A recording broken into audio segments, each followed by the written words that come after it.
अल्पवयीन आरोपीचे आजोबा सुरेंद्र अग्रवाल यांना चौकशीसाठी गुन्हे शाखेत आणण्यात आलेला आहे आणि पुणे पोलिसांकडून विशाल आणि सुरेंद्र यांची चौकशी आता सुरू आहे।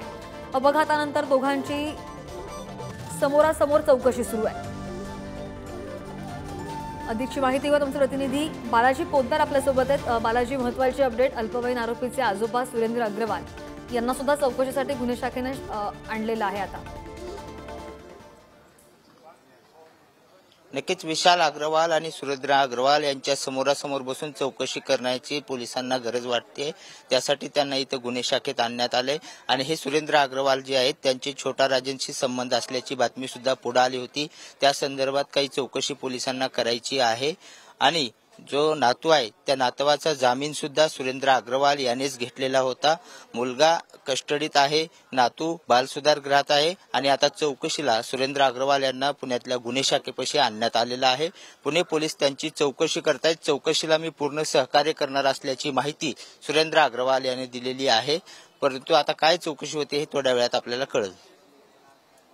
नक्कीच, पण मात्र काल एक घटना घडली होती सुरेंद्र अग्रवाल यांच्या संदर्भात। त्या संदर्भात काय महत्त्वाचे अपडेट्स आहेत? काही धागेदोरे लागतायत का? त्याचीच चौकशी पोलीस करत आहेत। आता थोड्या वेळाने त्या चौकशीतून सगळ्या गोष्टी पुढे येतील। काही धागेदोरे सापडतात का ते पाहण्याचा प्रयत्न पोलिसांकडून करण्यात येतोय आणि त्यासाठी दोघांना समोरासमोर बसून चौकशी सुरू आहे। बालाजी, पण या प्रकरणामध्ये सुपारीचे सुद्धा आरोप झाले, तर त्या संदर्भात कोणती अपडेट मिळते का?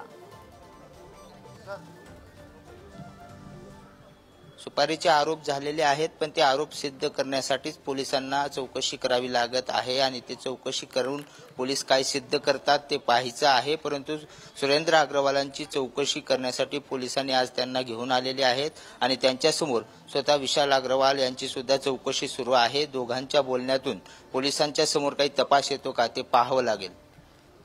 नक्कीच बालाजी, धन्यवाद दिलेल्या सगळ्या माहितीसाठी। अपडेट घेत राहा।